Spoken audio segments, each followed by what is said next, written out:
Parliament శీతాకాల సమావేశాలు హాట్గా జరుగుతున్నాయి. అధికార విపక్ష ఎంపీల వాదనలతో ఉభయ సభలు దద్దరిల్లాయి.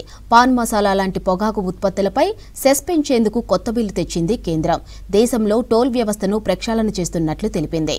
మరోవైపు ఢిల్లీ కాలుష్యం తగ్గించడంలో బీజేపీ ప్రభుత్వం విఫలమైందన్నారు విపక్ష నేతలు.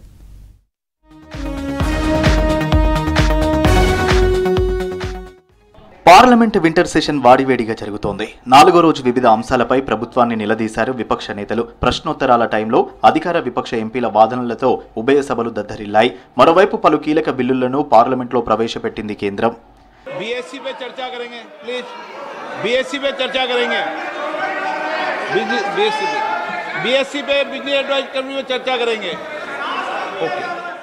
ప్రధాని మోదీ సర్కార్ ప్రజల ఆరోగ్య భద్రతకు అధిక ప్రాధాన్యత ఇస్తోందన్నారు కేంద్ర మంత్రి Nirmala Sitharaman. The health security cess national security cess బిల్లును లోక్సభలో ప్రవేశపెట్టారు. ప్రజల ఆరోగ్యానికి హాని కలిగించే పొగాకు, పాన్ మసాలా లాంటి ఉత్పత్తులపై సెస్ విధించినట్లు చెప్పారు. పొగాకు రైతులకు అనేక రాయితీలు ఇస్తున్నట్లు చెప్పారు Nirmala. The purpose of this cess is of course to levy a cess, but on a demerit good. It is not on essential commodities and demerit goods which are associated with significant health risks.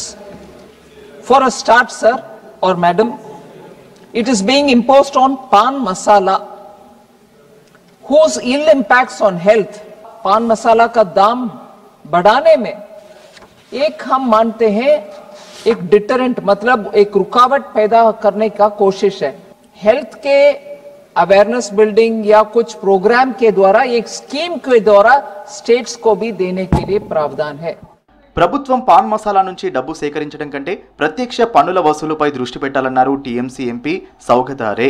కొత్త parliament భవనం, ప్రధాని కొత్త గృహ సముదాయం నిర్మించడానికి కేంద్ర ప్రభుత్వానికి డబ్బు అవసరమన్నారు.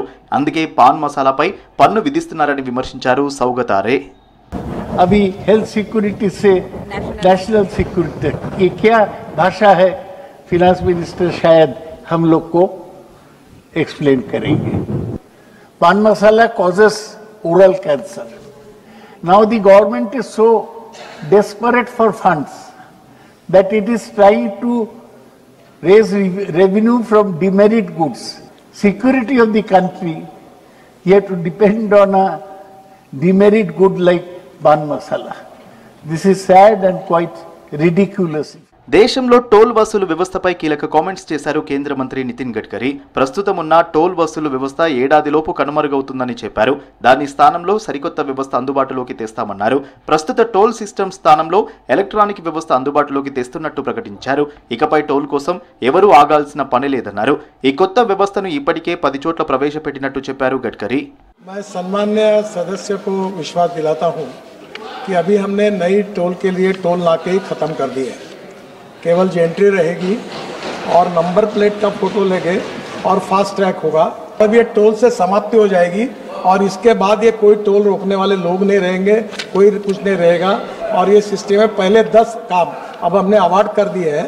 इसके बाद आगे चलकर ये 1 साल के अंदर लगभग हम पूरी तरह इसको हम लोग इलेक्ट्रॉनिक टोल से రాజ్యసభలోనూ పలు అంశాలపై ప్రభుత్వాన్ని ప్రశ్నించారు విపక్ష ఎంపీలు. అమెరికా వీసా విధానంతో ఇండియన్ స్టూడెంట్స్ నష్టం కలుగుతోందని చెప్పారు. దీనికి విదేశాంగ మంత్రి జయశంకర్ బదులిచ్చారు.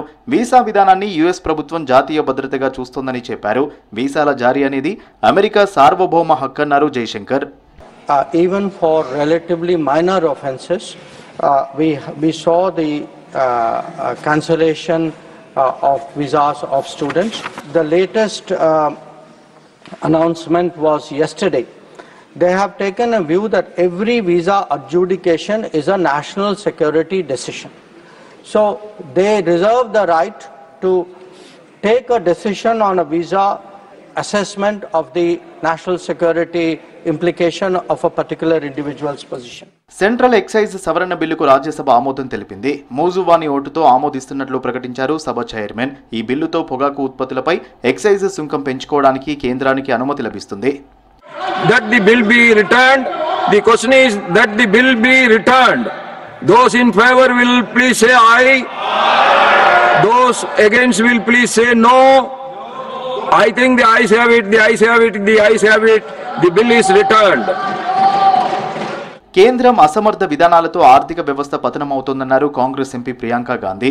రూపీ విలువ పడిపోతుంటే ప్రధాని మోదీ సర్కార్ ఏం చేస్తోందని ప్రశ్నించారు. पहले जब डॉलर मनमोहन सिंह जी के टाइम में जब हाई चल रहा था तो इन लोगों ने क्या कहा था, तो आज क्या जवाब दे रहे हैं, इनसे पूछिए ना. ఢిల్లీలో పెరుగుతున్న కాలుష్యంపై విపక్ష ఎంపీలు ఆందోళనకు దిగారు. పార్లమెంట్ ఆవరణలో నిరసన ప్రదర్శన చేపట్టారు. కాంగ్రెస్ అగ్రనేత సోనియా గాంధీ సహా ముఖ్య నేతలు హాజరయ్యారు. బీజేపీ ప్రభుత్వం కాలుష్య నియంత్రణ చర్యలు తీసుకోవడంలో విఫలమైందన్నారు. పొల్యూషన్ కంట్రోల్ కు వెంటనే చర్యలు తీసుకోవాలని డిమాండ్ చేశారు. स्वच्छ वायु हमारा अधिकार है,